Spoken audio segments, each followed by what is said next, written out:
Afternoon all. How are we? Tea at 3. Just doing my tea now. Bank holiday, long bank holiday. I hope we all had a nice time. Weather wasn't great. It's my tea. Got a question for you today, obviously. Today we're going to talk about re-engaging your workforce on their return to work, maybe post-COVID. But obviously some of the tips are just be standing true for any re-engagement of a workforce. So that's what we're going to talk about today. So beautiful day here, nice and sunny. It's kind of shorts on. So I hope everybody's good. Who we got on? Anybody on today? Who's on? Give me a little hello in the chat room. I've got a different biscuit today. Garibaldi, old school. Used to call them squash fly biscuits. Don't know if anybody else did. Squash fly biscuits. So Garibaldi. So that's what I've got. I've got a question. There's only a few people, so I'll repeat this about 20 times probably. But my question today is, because we're just now 1st of September, never had one. You must get a Garibaldi, and they can all join together and you have to break them up. Very bizarre. That's why they're a bit odd shaped. My question today is relating to holidays, because we're now in September, and because of like staycations. So I had to do a little bit of research here. So a lot of people have been doing staycations this year. But what I want to know, I couldn't find the data for 2020, but what I want to know is what was the most popular place in the UK for a staycation in 2019? And I'm looking for a place, I'm not looking for a county. So if you're going to say like, Cornwall, I need more than that. I need like, wherever, like Falmouth or whatever. Is that in Cornwall? I hope that's in Cornwall, not Devon. Probably upset half the people on. Anyway, so what was the most popular place for a staycation in the UK in 2019? Oh, that's good. I thought it was. I get a bit confused. Just a Truro. I'd have known then. Land's End. Right, so most popular place for a staycation in the UK in 2019. So, anyone have a guess before I start? I think it's a good question. I've got to be honest, I'll be surprised if you get this right. But maybe everybody's desperately Googling as I speak.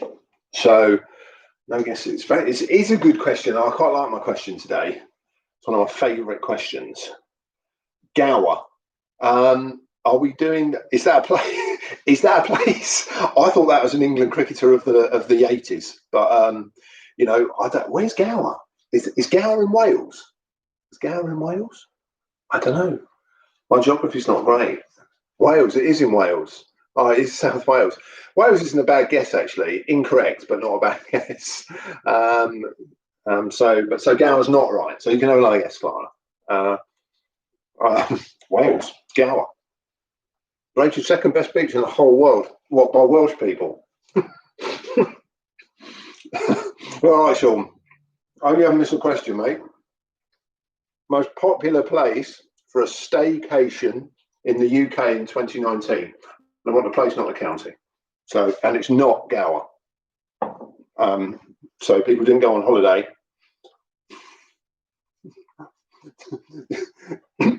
You do know places exist outside Devon and Cornwall, yeah, don't they? It really is great. It's really great. And that's from Cornish Lass. Oh, right. Okay. It's getting backed up. By Cornish Lass. Padstow's a good guess. I was there recently. It's very nice. Anyway, should we do some work? Keep guessing. It's not Padstow, so you can keep guessing. It's not Padstow, and it's not Gower, and it's not the Lake District. So I would have got you to be more specific if it had been the Lake District, but we can knock that on the head as well. So anyway, so re-engagement. I like this question because we're getting some good guesses. All wrong at the moment, which I particularly like. Right, so what we're going to talk about, re-engaging people, because now people are starting to come back. So there's a few things that we have to consider. So the first things that we're going to look at is one of the problems that people are going to face is that there's some perceptions that have been busted really over the last 6 months. And the first is that if people are at home, they won't do any work, because practically every study that's occurred has proved that nobody's doing less work. So that's the first thing, and that used to happen a lot. And the second thing is that working hours should be 9 to 5, kind of, yeah. And of course, that's changed as well because some people aren't doing that. So those first things those perception busters, those two things we've got to get out of the way. Because people are going to say, well, hey, actually, I can do more work when I'm at home, and my output hasn't dipped, and all that kind of stuff. So to get people back, because what are the people going to lose? They're going to lose quite a lot of things. They're going to lose. There's going to be a loss of freedom. That's how they're going to feel. The fact that nobody was constantly there, they didn't have to travel, so there's that loss of freedom that they had. So that will cause some kind of confusion, a little bit of conflict, potential stress because of it. And the stress could come from a whole host of things, even just getting to work if people are using public transport, stuff like that. But of course, there could be some things like excitement. A lot of people be excited. If anybody's got kids, a lot of people are excited about going back to school, stuff like that. I'm sure all the teachers are very excited as well. They might be demotivated. They might be like a bit angry. You might have some angry people, some untrusting people of what's happened. So what can we do? Well, there's a few things we can do as managers, as line managers. And I was just like reading about some things here, and it suggested some phrases to avoid. And the first phrase that it said avoid is a new normal. And is that a phrase that we really want to be bandying about? Because it's suggesting there's going to be this huge amount of change. But actually, it would be nice if we could go back. Everybody's saying, well, I want to go back and I want to see my friends and I want to eat out and I want to go to theatre and I want to go and watch a football match. I don't want to not do those things. And what we want to be aiming for is that. That's what we want to be aiming for. In my business, what I think some people want, delegates, trainers alike, we want to be doing face-to-face training. We want to see the people again. So what is the new normal? We don't know, but it's a phrase that some people don't like. Other little words that people don't like, unprecedented. Every time I turned the news on, I was faced with something that was unprecedented. And that was a bit of a nightmare. That's the word I was hearing. Trying times and uncertain times. Let's think about new times. Let's think about exciting times. Let's think about a challenge. Let's think about an opportunity. Let's not think about uncertain and trying. Yeah, so even the language we can speak can help engage people. Because if you're coming back to trying times, that's not really going to motivate you to want to do it. So what can we do then? What other little practical things can we do? First thing, human connection.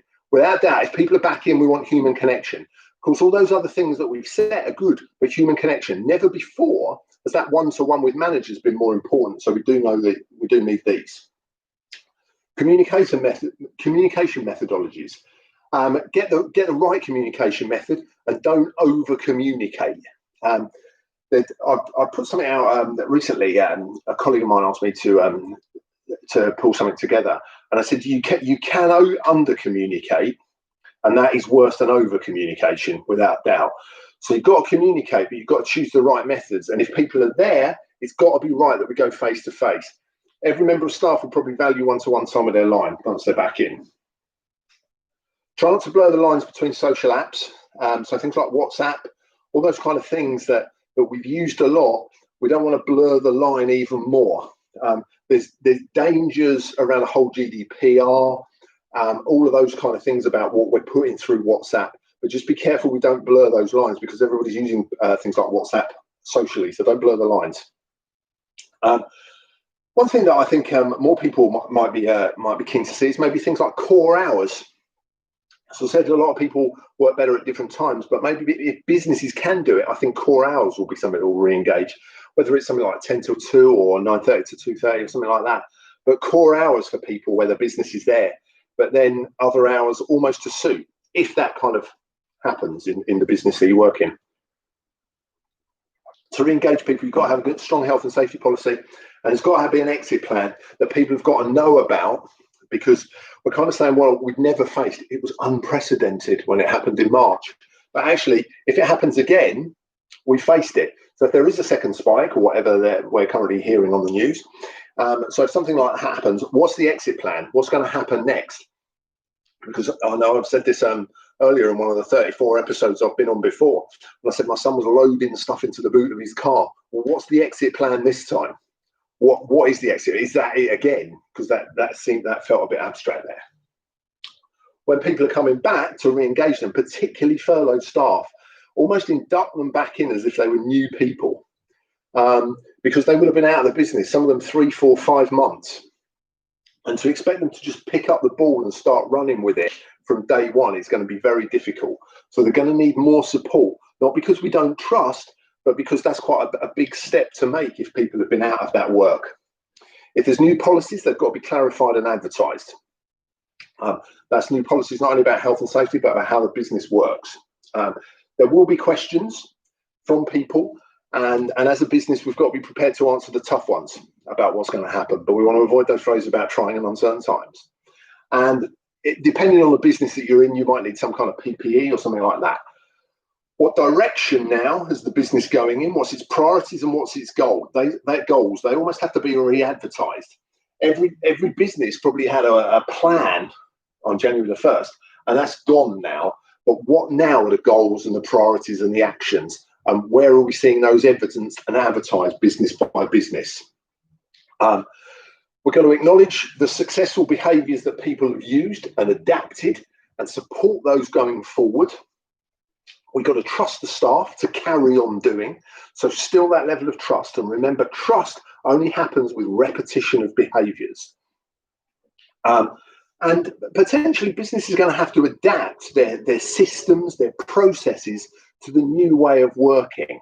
So we've got to acknowledge the good things that have happened in lockdown and pick those back up and start embedding those back into the business. Those things about working hours, those things about valuing me on my outputs and not the time I spend at my desk, are what's important and need to be recognised. And that's the way the business will work. Now, one of the big things as well with re-engaging is we've got to look after the well-being of our staff. And that's what I'm going to talk about next week. And that was something that kind of pulled out as something that we can probably devote a little 10-minute slot to. So I'm going to talk about well-being, but looking after the well-being of your staff going forward is crucial. And that's what we're going to talk about next Tuesday. So, wow, that time's gone. 12 minutes I've been on already. That's amazing. So there's just some little tips to re-engage your people, get them back up, get them back running and welcome them back into the workplace. I did read something else about deskless people, which was quite interesting, about different industries where people don't have a desk to go back to. How are we getting those people involved? And that's where that whole communication thing becomes more and more important. So get your communication right. Now, where is the most popular place? The most popular place, in fact, Wales was up there. I think Tenby was in fact number 2 in 2019. But number 1 in 2019, the most popular place for staycation in the UK, not the Lake District, not London, not Padstow, not Gower. It was in fact Whitby on the northeast coast. So there we go. I think there's a lot of fish, a lot of scampi going on in Whitby. I might be wrong, but Whitby. So that's where it was. I really used to go there from Heartbeat as well. So I think it's just off the North Yorkshire Dales. So there we go. Nice surprise for me. Whitby for your staycations. Have a great day, everybody. I'll see you next Tuesday when we can talk about well-being. Thanks for tuning in. Fossil hunting. Wow, there you go, Clara. Only 10 years ago. That couldn't have been more than 10 years ago. Have a great afternoon, everybody. I'll see you guys soon. Cheers, Sean. Thanks a lot, mate.